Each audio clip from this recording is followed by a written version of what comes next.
प्रधानमंत्री नरेंद्र मोदी ने 8 नवंबर 2016 को रात 8 बजे अचानक पूरे देश में 1000 और 500 रुपए के पुराने नोटों को बंद करने का ऐलान किया था। उसके बाद पहली बार देश में 2000 रुपए के नोट का प्रचलन शुरू हुआ।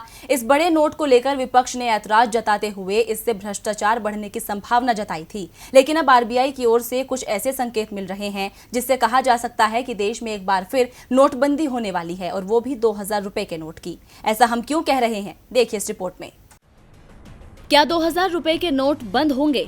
एक बार फिर नोटबंदी का ऐलान करेगी मोदी सरकार?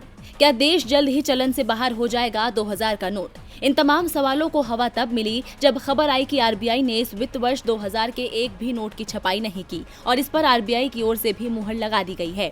दरअसल आरबीआई ने अपनी सालाना रिपोर्ट में कहा है कि साल 2019 और 20 में 2000 रुपए के नोट की छपाई नहीं की गई है।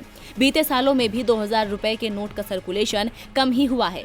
2000 के नोट का सर्कुलेशन मार्च 2018 के अंत में 33,632 लाख पीस था, जो मार्च 2019 के अंत तक घटकर 32,910 लाख पीस पर आ गया। आरबीआई ने अपनी सालाना रिपोर्ट में कहा है कि मार्च 2020 के अंत तक 2000 के नोट का सर्कुलेशन घटकर 27,398 लाख पीस पर आ गया है। वहीं आरबीआई का ये भी कहना है कि महामारी के बीच भारत को सतत वृद्धि की राह पर लौटने के लिए गहरे और व्यापक सुधारों की जरूरत है। केंद्रीय बैंक ने आगाह किया है कि देश की जीडीपी तेजी से नीचे जा सकती है। स्वास्थ्य मुसीबत ने देश की जीडीपी को बहुत नुकसान पहुंचाया है।